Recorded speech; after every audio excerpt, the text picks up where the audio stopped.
Hi అండి. అందరికీ నమస్తే అండి. Welcome to my channel. Varalakshmi వ్రతం రోజు ముత్తైదువులకి మనం తాంబూలం ఇస్తాం కదండి. ఏమేమి ఇవ్వాలో ఈ వీడియోలో చూపిస్తాను.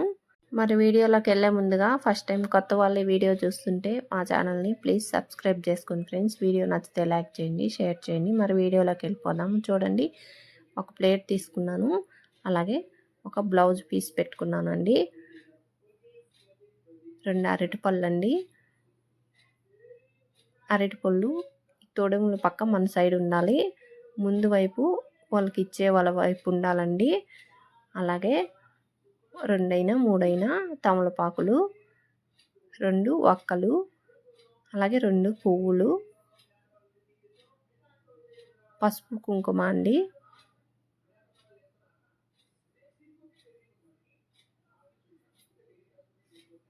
గాజులండి, ఒక 5 గాజులు తీసుకున్నాను. 2 గాజులైనా పెట్టొచ్చండి.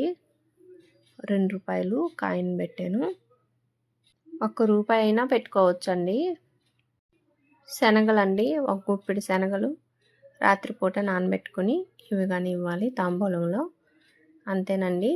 ఇవన్నీ మనం రెడీ చేసి పెట్టుకుంటే వరలక్ష్మి వ్రతం రోజు మనం ఎంతమందికి ఇవ్వాలనుకుంటామో అంతమందికి ఈ విధంగా రెడీ చేసుకొని, మనకన్నా చిన్నవాళ్ళు అయితే వాళ్ళని మనం దీవించి, మనకన్నా పెద్దవాళ్ళు అయితే వాళ్ళ ఆశీర్వాదం పొందాలండి. అలాగే ఈ వరలక్ష్మి వ్రతం రోజు చేసుకోవటం వీలు కాకపోతే పూజ ఏ శుక్రవారం అయినా ఈ శ్రావణ మాసంలో చేసుకోవచ్చండి. ఇదే విధంగా తాంబూలం తయారు చేసుకొని మన ఇంటికి తాంబూలం తీసుకోవటానికి వచ్చిన వాళ్ళని దేవతా స్వరూపుల్లాగా భావించి ఈ తాంబూలం అందించాలండి. అలాగే వాళ్ళ ఆశీర్వాదం పొందాలండి. అలాగే మీ భర్త ఆశీర్వాదం కూడా తీసుకుంటే చాలా మంచిది. మరి మీకు ఈ వీడియో ఎలా అనిపించిందో కామెంట్ బాక్స్లో తెలియజేయండి ఫ్రెండ్స్. వీడియో నచ్చితే లైక్ చేయండి, షేర్ చేయండి. ప్లీజ్ మా ఛానల్ని సబ్స్క్రైబ్ చేసుకోండి friends. Thank you for watching అండి.